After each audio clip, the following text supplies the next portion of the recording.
I wanted to ask you a question, Staffy, about something Mark Goldbridge said.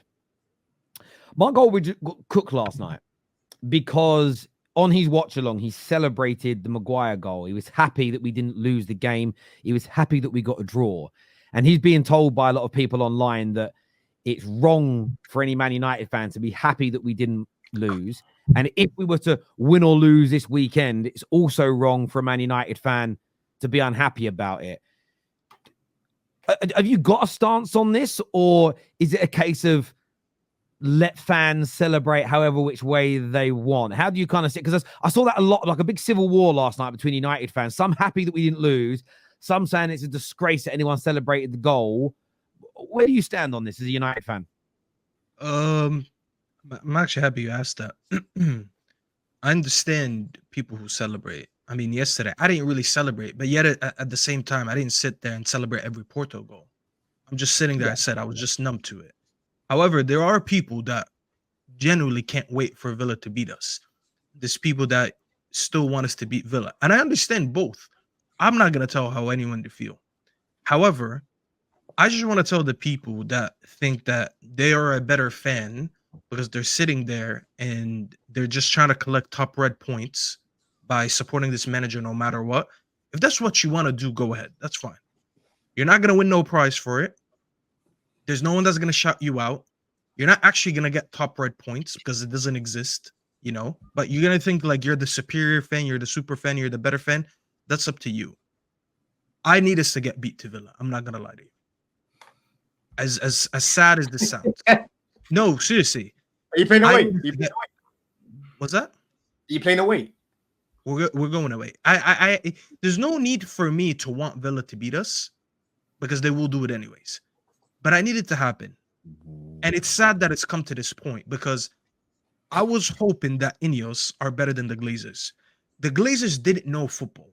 And that's why I'm like, you know what? For Glazers the Glazers to understand a manager is bad, we need to lose horribly for them to get it.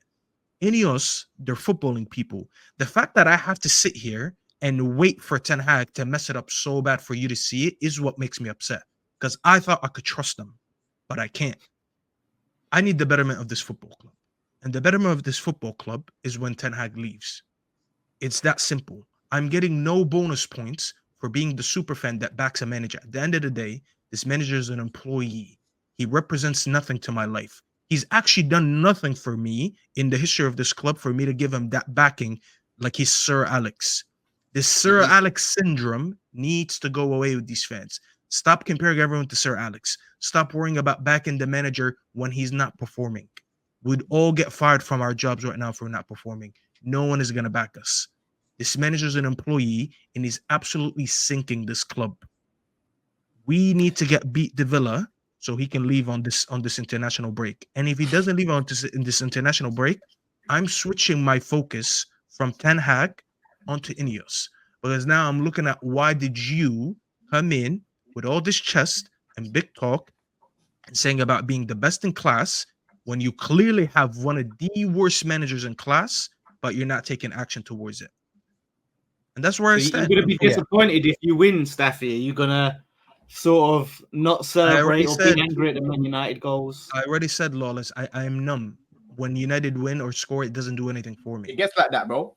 It gets like that. I just don't care, Law. I know it's a win that's not going to mean anything. I would have loved to know that this manager is getting sacked regardless, so I can look at these games and be like, you know what? He's leaving. I hope we pick up the next 3 points in the Europa League and the next 3 points in the league. So when the next manager comes in, he's not already at a deficit of points. But I don't know that. But this manager's coming. I don't think people get it. This guy, Fabrizio tweeted today that this guy's coming out and saying that he's not even worrying about that. Like the fact that he's completely dismissing it is actually pissing me off. Like it's getting me angry because he's not acknowledging it. He's acting like everything is okay. Yeah, but he is. But he isn't though. He isn't. He's acting like he doesn't notice it. But that's the point. He's acting like he doesn't notice it. He is absolutely the reason that he took Rashford off is for me proof that he is desperate to keep his job and he's not thinking straight. At the same time, that this is why I won't Sir Jim has just spoken about this situation. He's just been asked about the Ten Hag situation, and he has said so. This is so Jim replies about the Ten Hag's future and could he be sacked. This is verbatim what he has just said. He said, "I don't want to answer about that. I like Eric as he is a very good coach, but at the end of the day, which again I think sensible for your employer to say at this point, he says, but at the end of the day, it's not my call. The management has to decide, i.e. Ashworth and Barada, the people that he has employed. It's up to them after they join the club in June. And so it's all very fresh. And I think this is something people have to remember as well, is that the people that are currently deciding his future weren't even employed when he had to continue. Does that make sense? Because of Man City and Newcastle and the like not allowing their guys to leave earlier, there was this overlapping period where we had to decide on who was going to be managing us next year, but we didn't have all the new people in running the club. And I think that all these things, when it comes to this is why when people say, are you not crazy angry with Ineos? No. But the people actually making the day-to-day decisions have been here since June. And yes, it hasn't started very well, there's no doubt. But let's look at Aston Villa right now. We already spoke about it. They got relegated a few years ago, got back into the Prem. You know, Dean Smith and co are doing a good job. They're improving. They're buying more technical players. They're getting better. They then hired a manager after Dean Smith to take them to another level. He nearly got them re-relegated. If by the logic that people are pointing towards me that I should now turn on Ineos because of one mistake thus far, and by the way, you could be right, they're incompetent. I don't know. You don't know. We don't know. If Villa fans turned on their ownership and went scorched earth on their club as soon as that happened, well, maybe they're not where they are now. And there's something.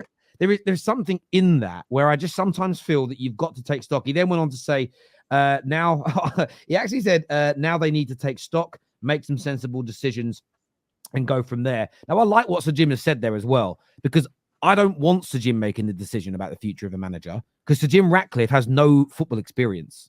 He's a billionaire, great businessman, but we do not need bankers and billionaires making football decisions. We need footballing brains to do it. They are going to be judged on what they do. I mean, again, I'm a bit like Staffy. Ideally, I'd like to play badly and nick a win, or play badly and draw and still sack him, because I do want the points, because people keep saying our season's over. I don't think it is. We know this squad's good enough to win trophies. We've won them 2 years running, right? So a more competent head coach comes in, we could still win up to 3 trophies this year and progress in the league. So this idea that the season is done from this point, I can't buy that personally. But on the Goldbridge thing, I just look at it this way. I don't know what's happened to the YouTube world. I feel sad, really, because all you ever see now when somebody puts an opinion out there that others don't like is people sort of calling you a clown, but sort of like, oh, you're only saying that for attention. No, I'm saying it because it's my opinion. I don't think Don has his... We all at times laugh about some of the things Don says, right? Because Don has chest. But Don means them, you know? Staffy is allowed to get upset and angry and shout at the team when they can see the goal. I'll tweet Staffy when I see him say things. He's my bro, and say negative when he says things. But he knows I'm joking. What I'm getting a bit sick and tired of in the football fan content world is everybody sort of calling everybody else out if they have an opinion that they don't agree with. But then instead of challenging their opinion, they try and make it sound like you're on the payroll at the club, or you're doing it. I was told that yesterday. I was told I'm a paid actor. I don't know who's paying me, but I need some money. Yeah, so this is what you get. But this is what's annoying about it, right? The guys that will call, the guys typically that will call out Mark Goldbridge or Don Robbie are on the payroll at their clubs because they're a little bit too positive. Those same people get called paid actors by others. And I just sit there and think, don't you all realize one thing?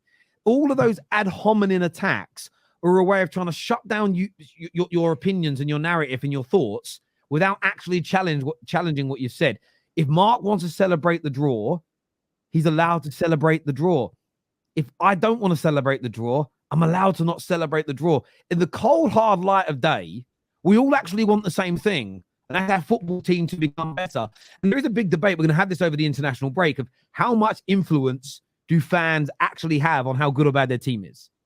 And I want to have this conversation because Arsenal are a great case in point, especially if they win a major trophy this year. Because wouldn't it be amazing that since they started to become a little bit more positive as a collective, they become a better football team on the pitch and potentially might win a major trophy versus 5 or 6 years of absolute madness and anger and frustration that at no point improved the team. But Terry, you make a good point there, because one thing I hate about the bridge is how toxic it is, right? And I'll go to a lot of games, right? And listen, behind me, the first game against City, I'm hearing these guys moaning and groaning, or why is the build up so slow? And I'm looking at these guys like, bro, like if we try and rush what we're doing, we're gonna give the ball away. You're right. You have to play like this to make sure you're not making mistakes, right? Jackson, the whole time he's been here, most of the time they've been getting on his back. Last game at the bridge, he didn't score, bro, but he had some good chances to score. He comes off, they clap him off. And why is that? Because the team right now is starting to look good. The team right now is actually building a bit of chemistry.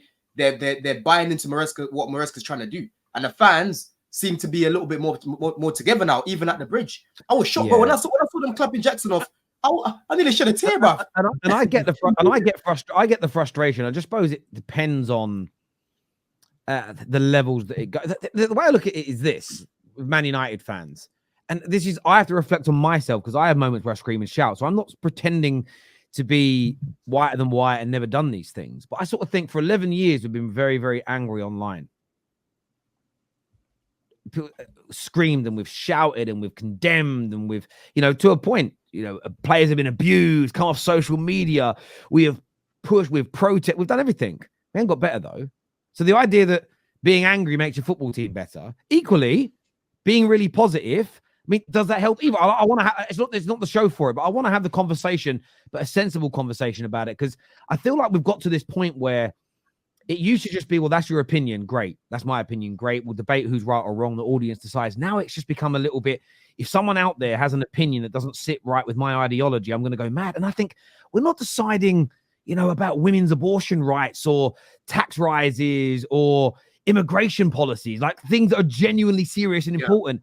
It is just fucking football. And the way people are getting with one another over it is mad to me. Like, genuinely mad.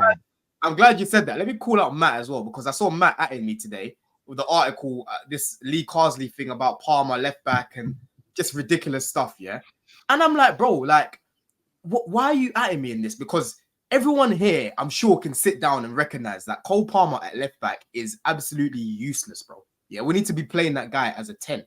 But he's still upset at the fact that Saka got played at left back, and obviously Ian Wright said he should be playing at left back. And for me, Saka should be playing at right, on the right, but next to Palmer, because I think they've got a good relationship, But he's trying to start something because he's not happy with what happened before. And to me, that's just strange, bro.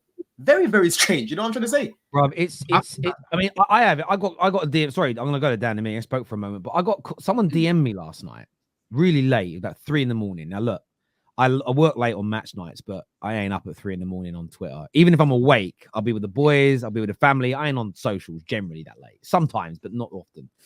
And he messaged me saying, "You're such a hypocrite." And sometimes I indulge it. I said, "Oh, why am I a hypocrite?" Started off with texts, then we went to voice notes. And the text, "Why am I a hypocrite?" Because you want Ten Hag sacked, but you think Arteta's doing a good job, but Ten Hag's won more trophies. I said, how does that make me a hypocrite? I think the situations are different. Well, it makes you a hypocrite because they're in the same situation, but you're treating them both differently.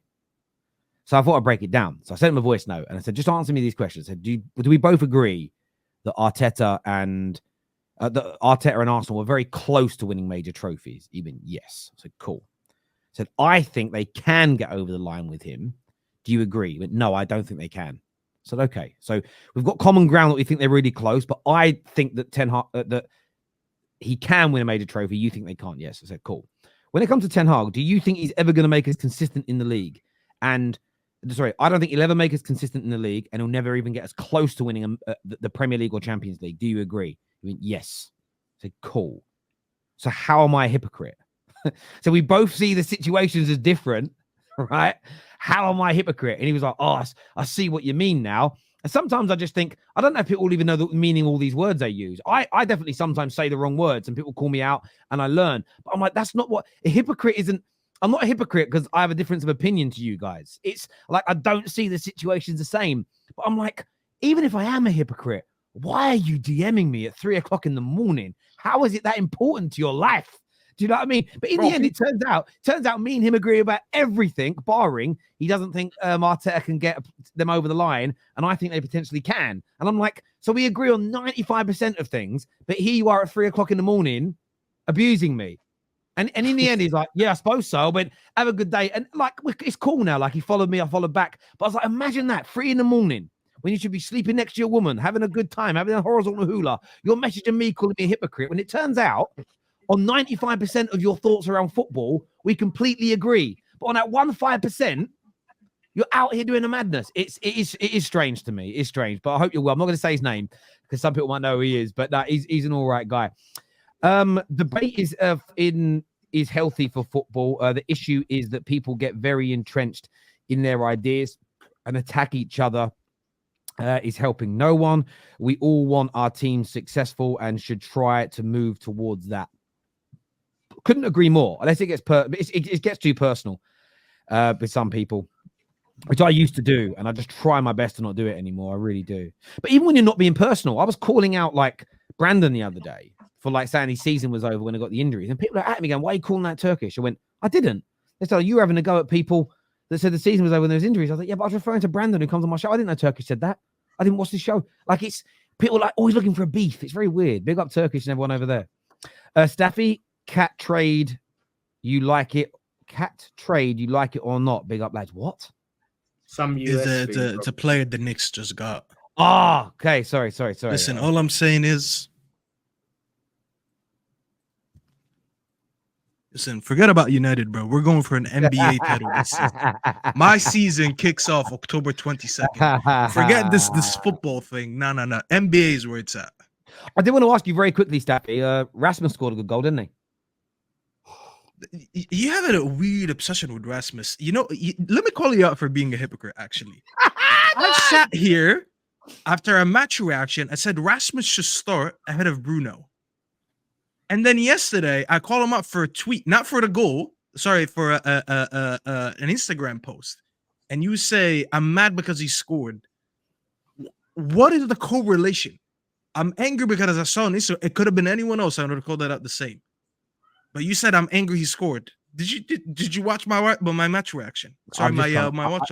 I wouldn't call it hypocrisy. I'm just trying to wind you up. That's all. That's all it is. I'm just a little bit. I actually agree. His tweet was read the room. It was ridiculous. So don't tweet after we get through. Today I saw apparently Delo posted something. Rashford posted something.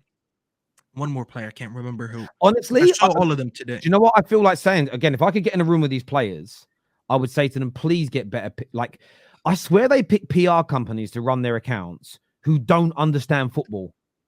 Because anyone who understands football would not have tweeted then. You know when to tweet, when not to tweet. You know when to say positive things. When like Man United fans are so annoyed with the apologies. It's like, none of you ever apologize again. Even if you do something bad, but we don't want it, right?